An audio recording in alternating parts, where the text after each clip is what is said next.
வணக்கம், இது உங்கள் தினக்கதிர். எங்கள் சேனலுக்கு வரவேற்கிறோம். ஒரு குறிப்பிடத்தக்க சட்ட மோதலில் தமிழக அரசு உச்ச நீதிமன்றத்தை அணுகியுள்ளது. மாநில சட்டமன்றத்தால் நிறைவேற்றப்பட்ட மசோதாக்களுக்கு ஆளுநர் என் ரவி மீண்டும் ஒப்புதல் அளிக்காமல் இருப்பது நாட்டின் ஜனநாயக கட்டமைப்பை குறைமதிப்பிற்கு உட்படுத்துகிறது.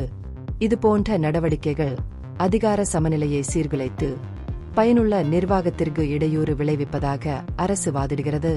தமிழகத்தை பிரதிநிதித்துவப்படுத்தும் மூத்த வழக்கறிஞர் முகுல் ரோஹத்கி இந்திய அரசியலமைப்பின் 200வது பிரிவின் கீழ் மறுபரிசீலனைக்காக ஒரு மசோதாவை திருப்பி அனுப்ப ஆளுநருக்கு அதிகாரம் உள்ளது என்று வலியுறுத்தினார்.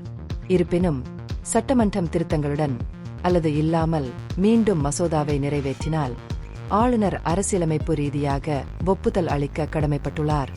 அவ்வாறு செய்ய தவறுவது ஜனநாயக செயல்முறையின் முறிவை குறிக்கிறது என்று ரோஹத்கி வலியுறுத்தினார்.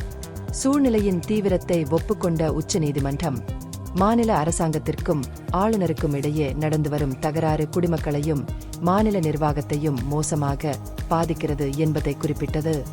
நீதிபதிகள் ஜே.பி. பர்திவாலா மற்றும் மகாதேவன் ஆகியோர் அடங்கிய அமர்வு ஆளுநரின் நடவடிக்கைகளின் அரசியலமைப்பு தாக்கங்களை ஆழமாக ஆராய்வதற்காக மேலும் விசாரணைகளை திட்டமிட்டுள்ளது.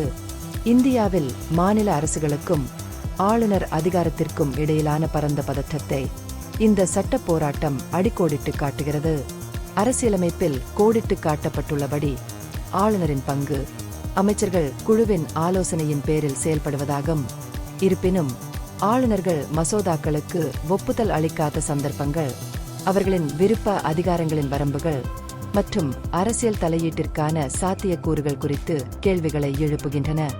இந்த பகுப்பாய்வு நுண்ணறிவுள்ளதாக கண்டால் முக்கியமான அரசியல் முன்னேற்றங்கள் குறித்த கூடுதல் புதுப்பிப்புகளுக்கு லைக் செய்யவும், ஷேர் செய்யவும், சப்ஸ்கிரைப் செய்யும். இது உங்கள் தினக்கதிர். நன்றி.